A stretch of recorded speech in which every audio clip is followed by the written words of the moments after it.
Realidad es eterna. Hoy nos acercamos confiados ante el trono, ese trono de la gracia, donde podemos encontrar socorro, donde podemos encontrar consuelo, donde podemos encontrar fortaleza, nuevas fuerzas. Ese trono en donde tu presencia, Señor, lo es todo. Gracias porque nos permites acercarnos no solo este día, sino todos los días. A través del Espíritu podemos encontrarnos contigo y disfrutar de tu hermosa presencia. Ven, Espíritu Santo. Toca las vidas, toca nuestros corazones. Trae un remanso de paz, de gozo, de alegría. Nos alegramos de saber que tú estás aquí con nosotros. Nos podemos acercar esta mañana a la mesa para disfrutar de todo lo que tú has preparado para nosotros. Gracias porque lo haces en presencia de nuestros angustiadores, porque tú eres nuestro pastor, porque nada nos faltará, porque en esa mesa, Señor, tú has dispuesto todo lo que necesitamos y aún más. Por eso esta mañana te damos la gloria, te damos la honra, bendecimos tu nombre y disponemos nuestra mente y nuestro corazón para recibirte. En el nombre de Cristo Jesús. Y todos decimos amén. Salude al que está a su lado, dígale qué bueno que estamos juntos esta mañana. No platique mucho, solamente salúdelo, tome su lugar. Estamos en la presencia del Señor.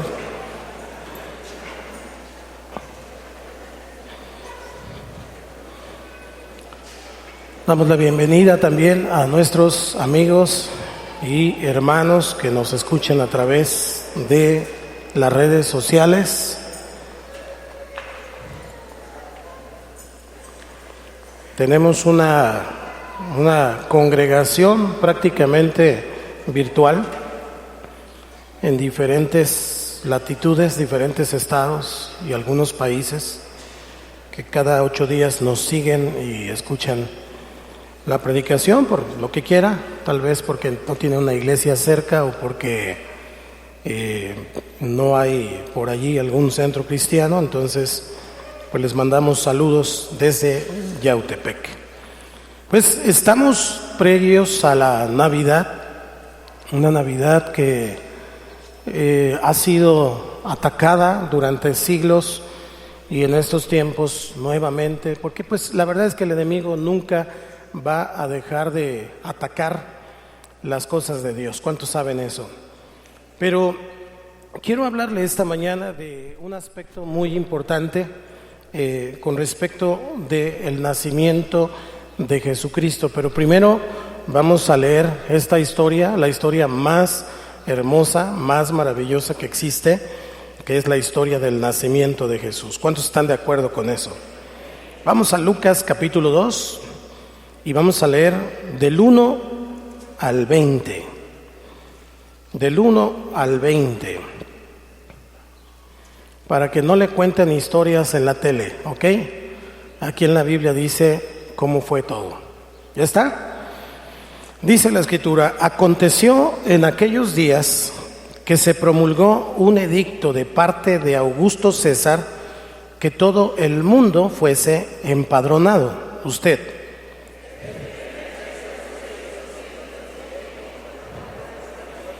Iban todos para ser empadronados, cada uno a su ciudad.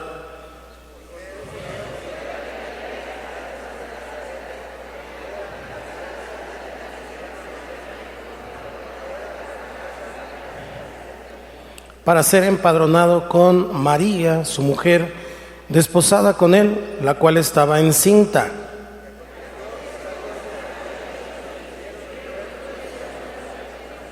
Lea conmigo el 7.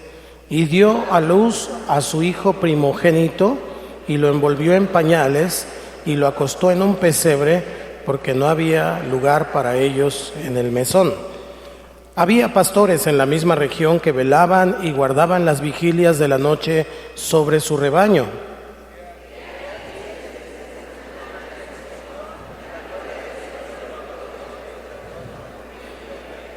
Pero el ángel les dijo: no temáis, porque aquí os doy nuevas de gran gozo, que será para todo el pueblo.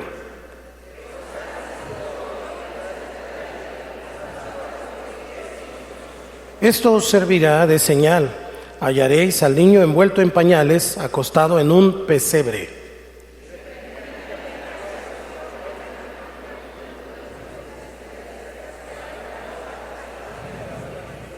Gloria a Dios en las alturas y en la tierra paz, buena voluntad para con los hombres.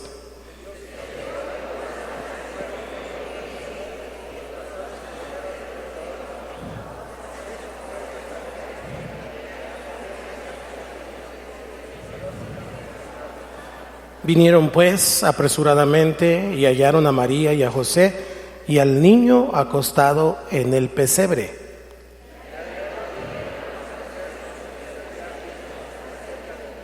Y todos los que oyeron se maravillaron de lo que los pastores les decían.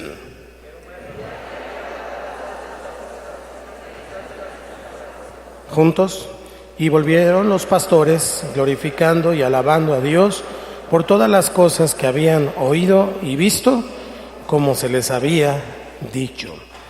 Es maravillosa esta historia, tiene muchos elementos que pudiéramos esta mañana estudiar. Pero estamos viendo el momento de la anunciación prácticamente, y después estamos mirando este encuentro que tienen los pastores con María, con José y con el niño. Hay muchos elementos. Podríamos decir que podríamos profundizar en algunas situaciones históricas, en las fechas, podríamos profundizar en el entorno cultural, el por qué fueron a ese lugar, por qué llegaron a Belén, en fin. Pero creo que hemos hablado bastante al respecto de todo eso, y hoy quiero tomar el versículo 7 para hablar de un aspecto muy importante del por qué Cristo nació, porque lo importante que tenemos que saber es que Cristo nació por un propósito, con un motivo, porque la Navidad, más allá de los regalos, de la celebración y de andar todos estresados y de engordar y todo eso, más allá de todo eso, la Navidad es Cristo. Se trata de Jesús, se trata de Él.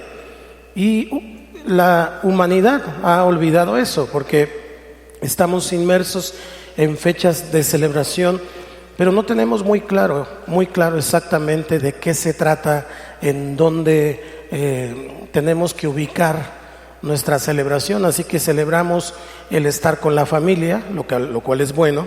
Celebramos el poder compartir con algunos otros, en el dar, que también es bueno.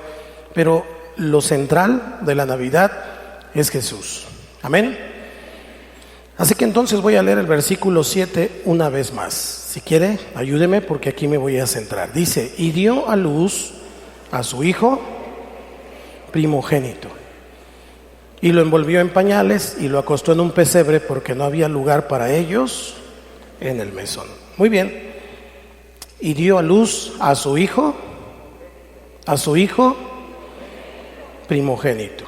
¿Por qué dice la Biblia su hijo primogénito? Bueno, la idea de un hijo primogénito es que es un hijo que nace primero, lo cual significa que hubo más hijos. María, cuando queda a través de la obra mística maravillosa del Espíritu Santo, queda llena de la gracia del Señor, porque Jesús es la gracia de Dios para nosotros, y está embarazada. Usted conoce la historia. José la quiere rechazar porque ya estaban comprometidos, ya estaban desposados, estaba pues pedida y dada para casarse, y de repente resulta que tenía este problema, este asuntito, y entonces él no entendía.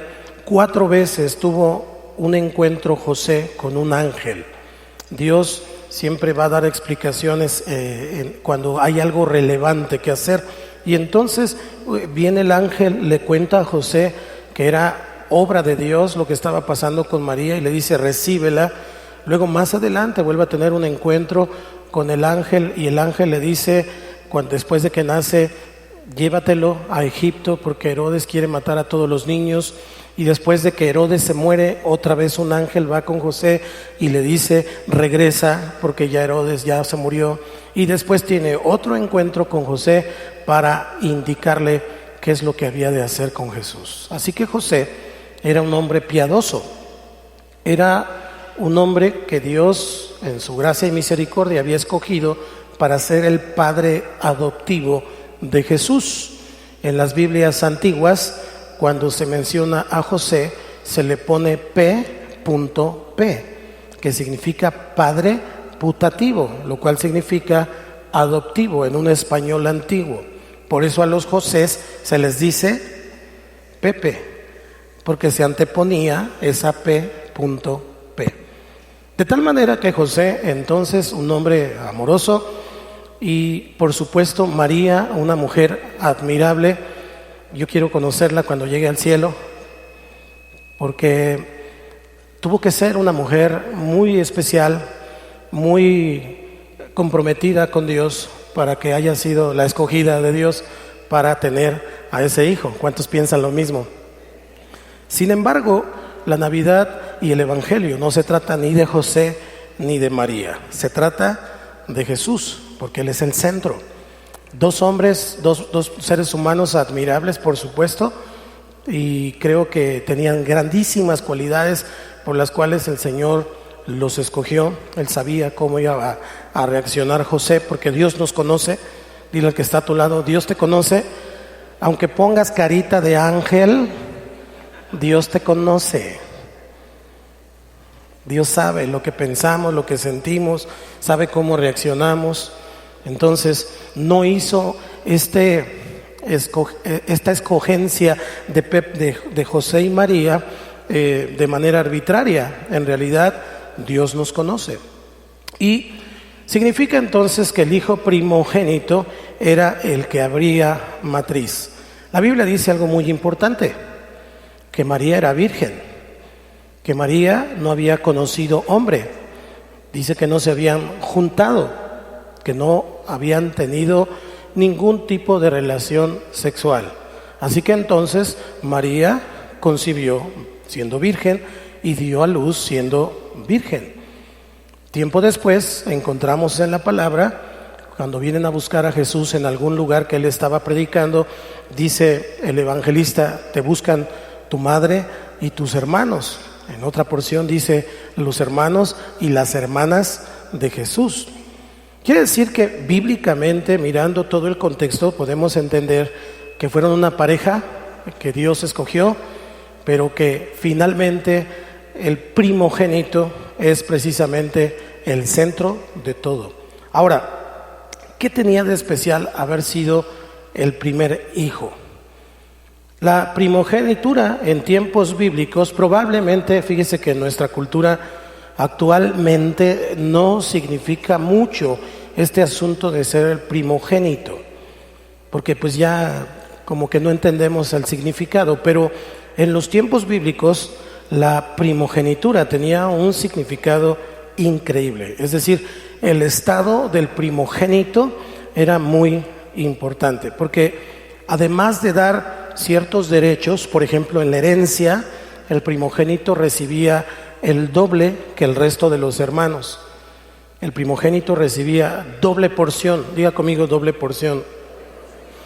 Y entonces el título de primogenitura indicaba algo particular con Dios, una relación muy estrecha, una relación muy cercana. En cierta medida, la disposición de Abraham, ¿se acuerda del capítulo 22 de Génesis? Abraham había recibido una promesa de parte de Dios de que él iba a ser padre de multitudes. Recibe la promesa, pasan alrededor de 20 años, no recibe el hijo, su esposa, hasta que finalmente viene Isaac. y entonces Isaac, el hijo de la promesa, ya al tenerlo Abraham, Dios le pide que entregue a Isaac. ¿Se acuerda? Génesis capítulo 22. No lo vamos a leer porque hoy quiero llegar al punto de por qué Jesús dice, Lucas, que es el primogénito. Y entonces Abraham pudo haber dicho al Señor, pues ¿cómo voy a entregar a Isaac? Si Isaac es el punto central de las promesas que me acabas de hacer. Tú dices que voy a ser padre de multitudes, pero no tengo otro hijo más que Isaac. Entonces Isaac, Dios le pide a Abraham que entregue a Isaac, e Isaac es entregado por Dios, por Abraham. Lo lleva al monte y cuando está a punto de degollarlo para entregarlo en sacrificio a Dios, el ángel, otra vez un ángel, el ángel viene y le dice, no lo hagas porque conozco tu corazón. Justo cuando estaba a punto de degollarlo. Y entonces esta figura de Abraham de entregar a Dios a su primogénito en esta imagen se constituyó en una figura del pueblo hebreo, del pueblo judío, como esa figura del Mesías que vendría a rescatarlos. Dios entonces regula todo eso para su pueblo y comienza a tener esa relevancia el primogénito en Israel, en el pueblo de Dios. Entonces, el primogénito de los israelitas estaba especialmente consagrado a Dios. Diga conmigo, consagrado. Y recibía una bendición. El padre tomaba ese primogénito y entonces imponía sus manos sobre él y recibía una bendición. De tal manera que esa bendición, que tenía un nivel profético, haría que ese hijo primogénito alcanzara todo el propósito de Dios de acuerdo a lo que el padre declarara. Entonces, ese hijo primogénito se convertía no solo en el primer hijo, sino se convertía en el jefe de la familia. ¿Me estoy explicando? Y puedo recordar entonces a Esaú y a Jacob con Isaac. Su padre Isaac llama a sus hijos ya a punto de morir, pero finalmente no es al primero que nació. Ojo con esto, porque el que había nacido primero era Esaú, pero Esaú menospreció su primogenitura, es decir, tuvo en poco lo que Dios le había dado, tuvo en poco el llamamiento de Dios para nacer primero, y entonces usted conoce la historia, lo vendió por un plato ¿de qué? De lentejas. Hoy podríamos decir por un pozole, lo vendió por un plato de frijoles con arroz, lo que sea. Y dijo, sí, a mí no me importa, le dijo su hermano. Y su hermano Jacob, que fue el segundo que nació, le importaba la primogenitura, porque entendía lo que significaba. Así que entonces él peleó y hasta si quiere hizo trampa con su mamá por obtener la primogenitura. De tal manera que Isaac impone sus manos sobre Jacob y declara sobre él lo que le pertenecía a Esaú, porque Esaú menospreció. Así que es muy importante que nosotros entendamos que no podemos ni debemos menospreciar lo que Dios nos ha dado, el llamamiento de Dios, el lugar donde Dios nos ha plantado, los asuntos que Dios ha traído a nuestras vidas, porque el menospreciar es en cierta manera decirle a Dios, no me importa lo que estás haciendo con mi vida. Entonces vino la bendición sobre Jacob, y Jacob recibió todas las bendiciones. Si usted lee la historia de Jacob, se dará cuenta que fue un hombre próspero, que tuvo ovejas, que tuvo ganado, que tuvo protección, que fue un hombre prominente, influyente, porque la bendición de Jehová no añade tristeza consigo. Amén. Después encontramos en la historia del pueblo judío, ya en Egipto, a Jacob bendiciendo a los hijos de su hijo José, Efraín, y Manasés. Lo podemos encontrar en Génesis 48. Y ahí el abuelo bendice a sus nietos, pero entonces llama a Manasés y llama a Efraín, y él a propósito pone su mano derecha sobre Efraín.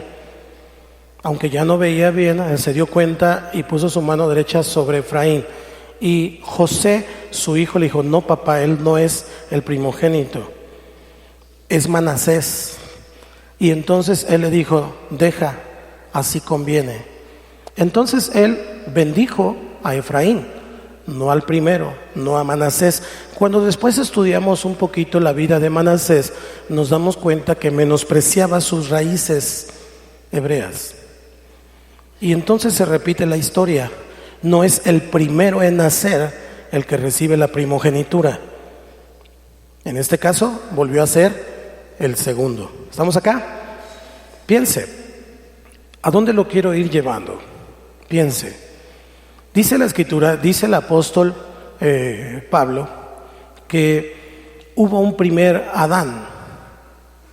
Y ese primer Adán menospreció lo que Dios le había dado. Pero dice también que después vino un segundo Adán, que es Cristo, que vino, que nació para rescatar lo que se había perdido. Aquella bendición que Adán había recibido en el huerto del Edén para toda la humanidad, la perdió. Y entonces vino Cristo como, en sentido figurado, un segundo hijo de Dios, porque al primero lo puso Dios en el huerto y al segundo lo puso Dios en el vientre de María, para rescatar todo aquello que se había perdido. Qué interesante el pensar entonces este aspecto de la primogenitura. Estuve leyendo este pasaje, no sé cuántas veces he leído este pasaje, pero me llamó mucho la atención lo que el Señor dice en esta porción, y dice el hijo primogénito de María. Entonces me puse a investigar un poquito, y la legislación hebrea sobre la primogenitura tenía la obligación de consagrar a Dios todos los primogénitos, tanto de los hombres como del ganado. Todo lo que abriera matriz le pertenecía a Dios. Y eso se inicia en Éxodo capítulo 13, cuando salen de Egipto. Israel sale, y luego de la muerte de los primogénitos egipcios, ¿se acuerda? Vinieron las plagas, murieron los primogénitos egipcios, y entonces ellos reciben el comando de Dios, la orden de Dios, de que todos los primogénitos de Israel eran suyos. Esas regulaciones de Dios para su pueblo estaban sentando el precedente para lo que había de venir. Y Éxodo 22, 28 al 30, vamos a leerlo. Éxodo 22, 28 al 30, dice, ahí en la pantalla por si no tiene Biblia, dice: no injuriarás a los jueces, ni maldecirás al príncipe de tu pueblo, no demorarás la primicia de tu cosecha ni de tu lagar, me darás el primogénito de tus hijos. Lo mismo harás con el de tu buey y de tu oveja. 7 días estará con su madre, y al 8º día me lo darás.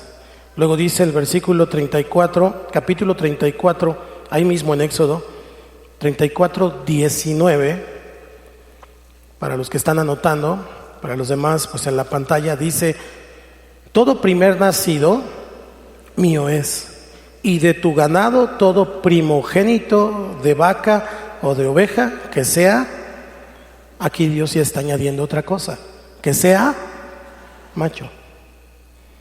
Luego dice el de Deuteronomio, vaya conmigo a Deuteronomio 15.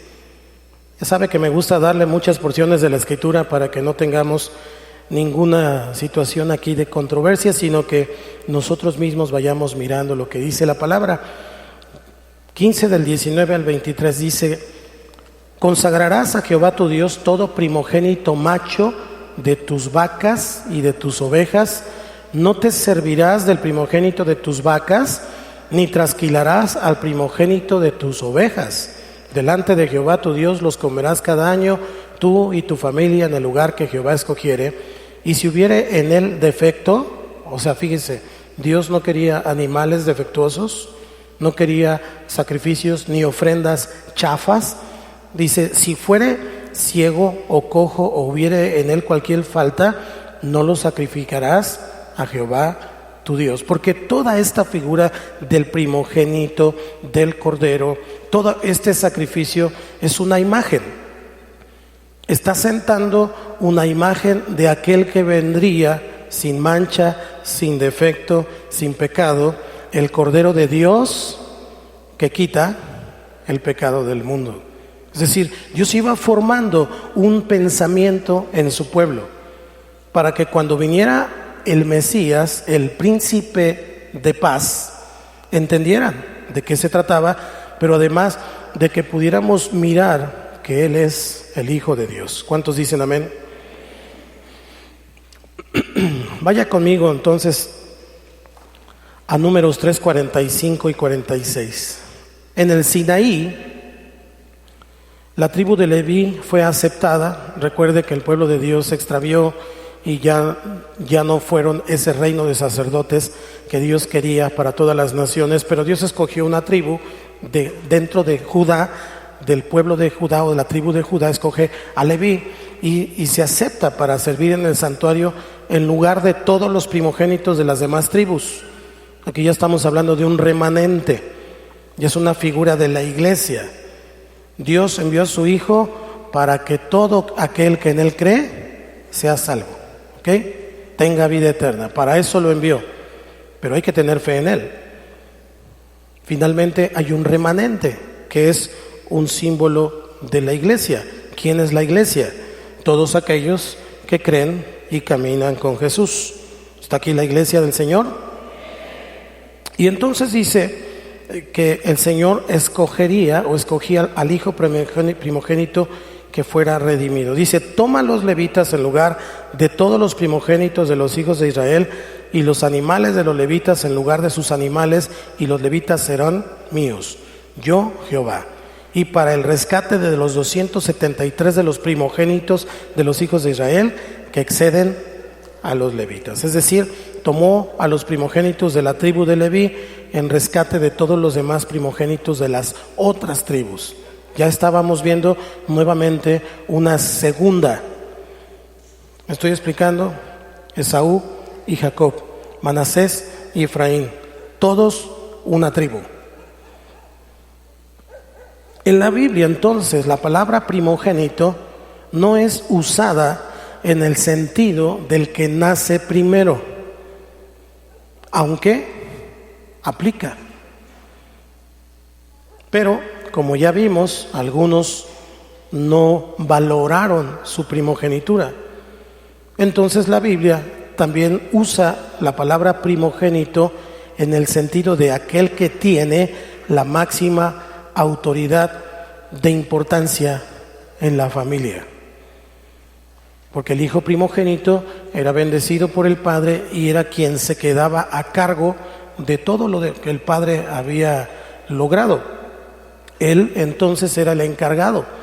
El padre imponía las manos sobre el primogénito, aunque éste no hubiera nacido primero. ¿Ya me expliqué? Aunque éste no hubiera nacido primero, porque algunos tenemos esa idea. El primogénito es el que nace primero. Sí, el que abre matriz.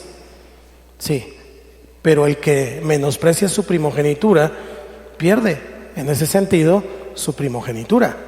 Dios le da la autoridad a algún otro en la familia para que lleve la autoridad de la familia. No sé si le pasa, pero siempre cuando ya no está el papá o ya no está el abuelo, hay un tío en la familia, hay alguien que hace como esas veces de el papá, aunque sea el tío más pequeño de todos los demás.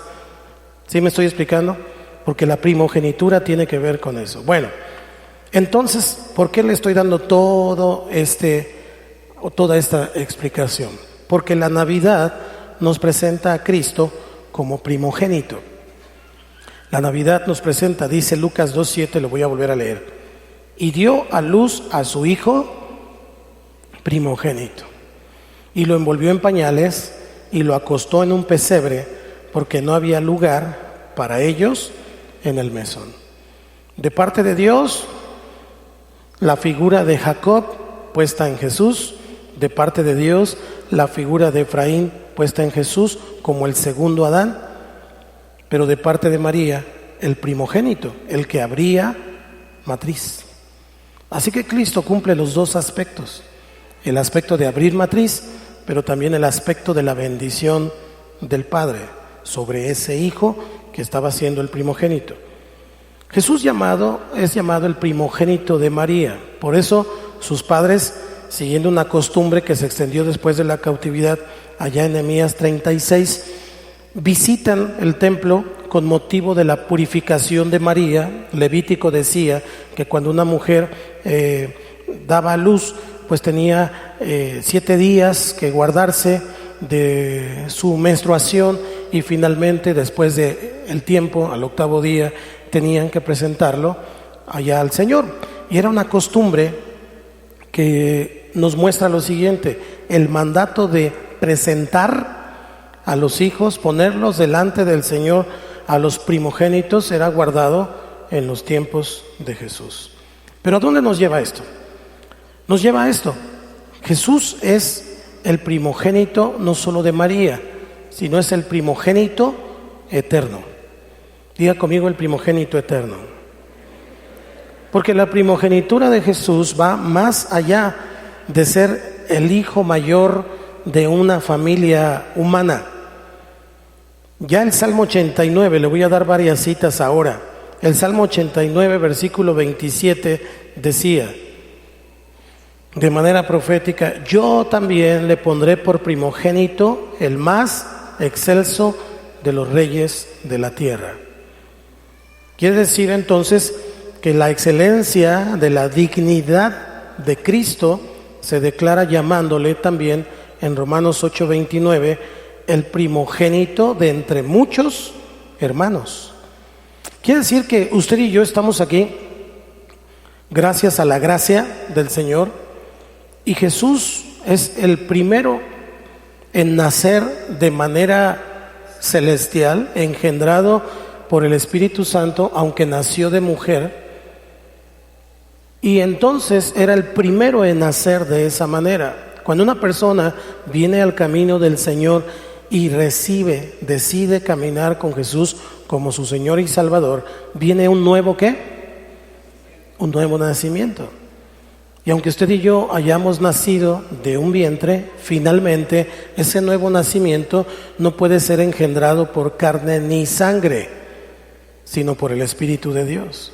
Quiere decir que cada persona que viene al camino y entiende quién es Jesús y lo recibe como Señor y Salvador, nace de nuevo a una vida, a una nueva oportunidad, y entonces viene la bendición de Dios. Por eso es el primogénito de entre muchos hermanos. La Biblia nos da la oportunidad de llamarle a Jesús hermano, aunque Jesús es nuestro Dios, pero en el sentido de amor, de cariño, de cobertura, de que nos echa la mano, de que nos ayuda, de que está pendiente. Él es el primogénito entre muchos hermanos. Dile que está a tu lado: me da gusto que seas mi hermano.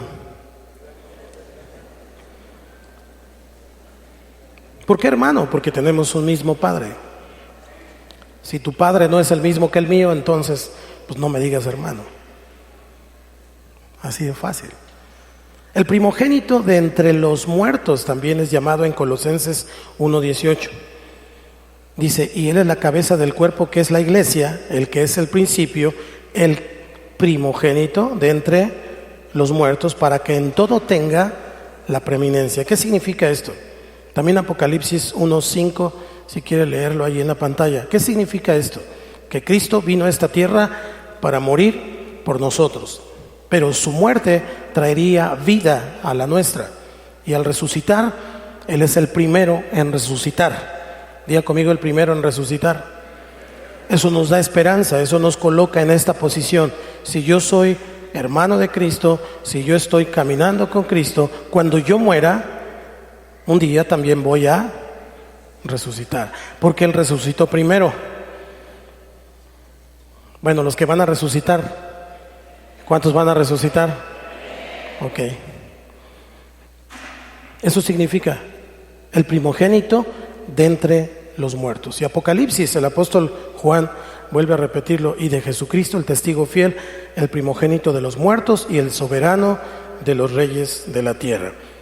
Qué interesante mirar el por qué el evangelista Lucas puso ahí el primogénito. Colosenses 1:15 dice que Él es la imagen del Dios invisible, el primogénito de toda creación. También es llamado el primogénito de toda creación.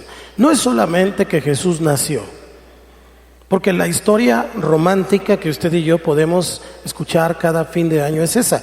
Jesús nació, Él vino a este mundo, y es muy interesante pensar por qué nació como un bebé.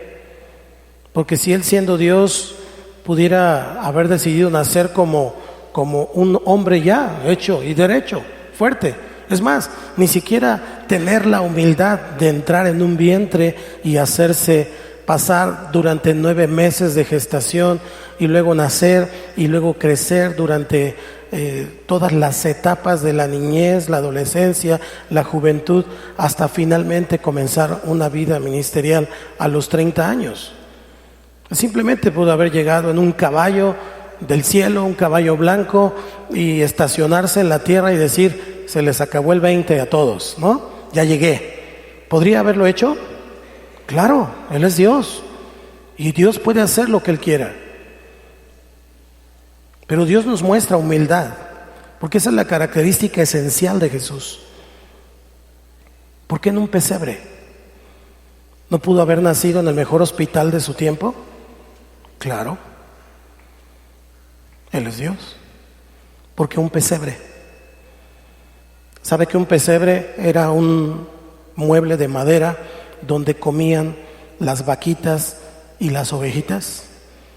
Pues ese pesebre nos conecta con el pan que descendió del cielo.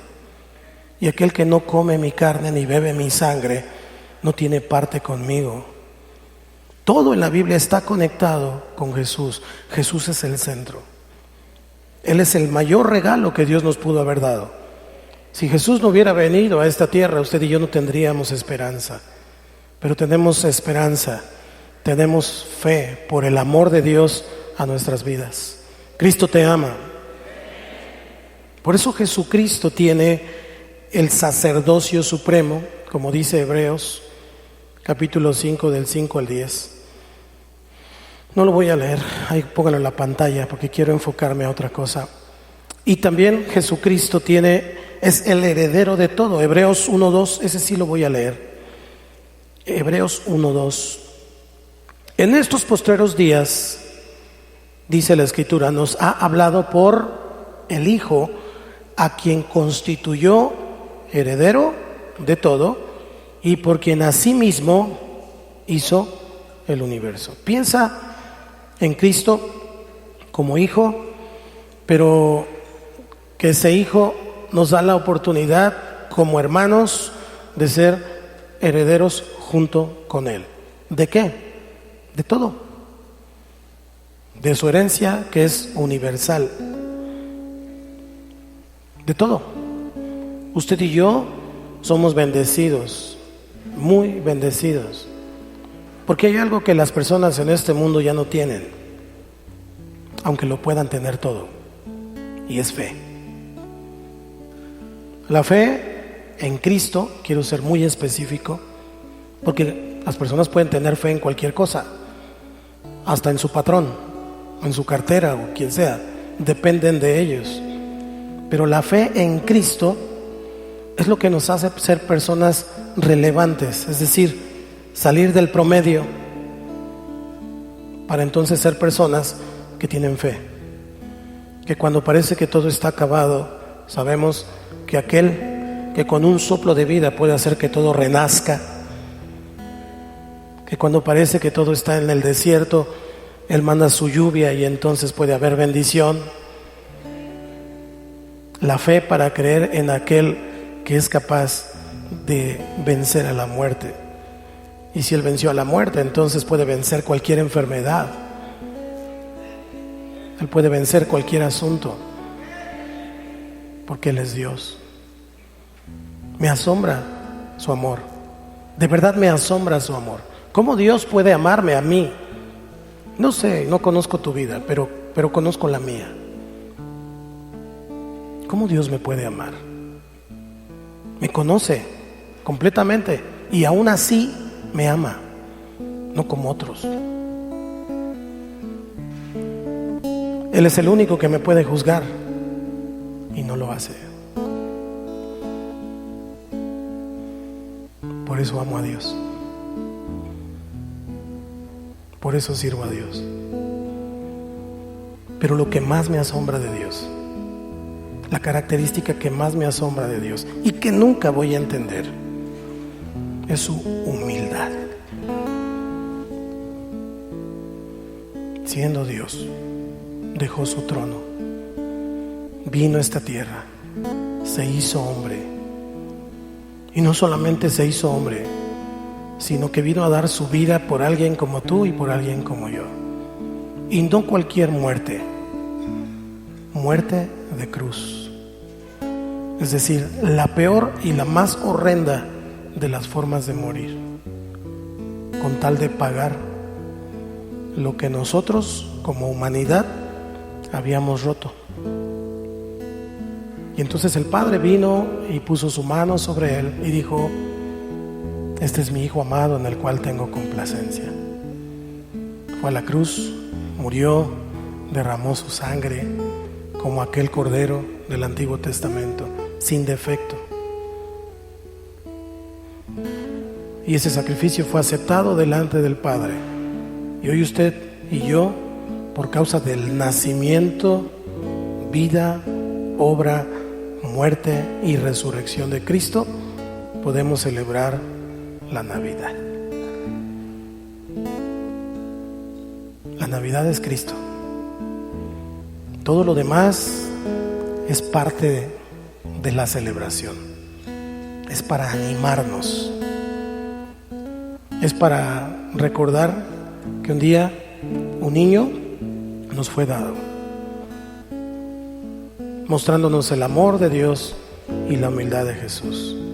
¿Sabe? Jesús tiene toda la autoridad. Cuando Él se iba a despedir, les dijo a sus discípulos: toda autoridad me es dada en el cielo y en la tierra. Toda. Y si tú y yo somos herederos y coherederos con Él, tú y yo también tenemos autoridad en el nombre de Cristo Jesús. Así que esta Navidad, o este tiempo de Navidad en familia, con los amigos, con los hermanos, puede ser un tiempo de gozo, de paz, de alegría, pero también puede ser un tiempo de cambios, un tiempo en donde podamos poner muy en el centro a aquel que vino a esta tierra para dar su vida por nosotros. Dice Colosenses 1:16: porque en Él fueron creadas todas las cosas, las que hay en los cielos y las que hay en la tierra, visibles e invisibles, sean tronos, sean dominios, sean principados, sean potestades. Todo fue creado por medio de Él y para Él. Así que Jesús es el centro. ¿Cuántos dicen amén? Yo quiero decirte, si tú estás aquí por primera vez, que no es casualidad el que tú nos acompañes esta mañana. Creo muy firmemente que Dios no tiene casualidades, sino causas.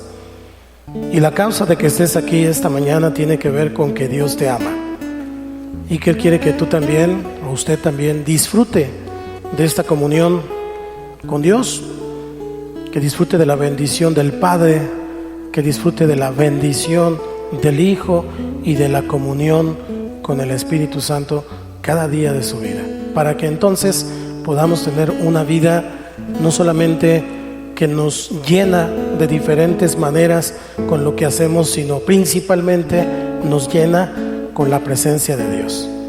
Dios con nosotros, en medio de nosotros y en nosotros. Apocalipsis 3:20 dice: he aquí, yo estoy a la puerta y llamo. Yo estoy a la puerta y llamo. Y si alguno oye mi voz, entraré a él y cenaré con él y él conmigo. Usted y yo tenemos que abrir la puerta de nuestro corazón, porque Jesús quiere cenar contigo esta Navidad. Pero no solo esta Navidad, Él quiere cenar contigo todos los días de tu vida. ¿Por qué escogió cena y no desayuno? Yo me hago preguntas a veces. ¿Por qué no dice yo voy a desayunar con Él? Porque el desayuno es deprisa, es informal, se te hace tarde, pero la cena ya dejaste de hacer todo, es un tiempo especial, hay comunión, hay intimidad, y esa es la vida que Jesús te quiere dar. Yo te deseo una muy feliz Navidad, con un nuevo entendimiento de lo que significa la Navidad. La Navidad se trata de Jesús. Bienvenidos los regalos, bienvenidos los alimentos y todos los manjares que preparan. Bienvenidos unos kilitos de más, gloria a Dios. Bienvenidos los familiares y los amigos que nos visitan, bienvenidos todos. Pero sobre todo, bienvenido a mi vida, Señor Jesús. Cierra tus ojos allá en tu lugar y repite esta oración conmigo.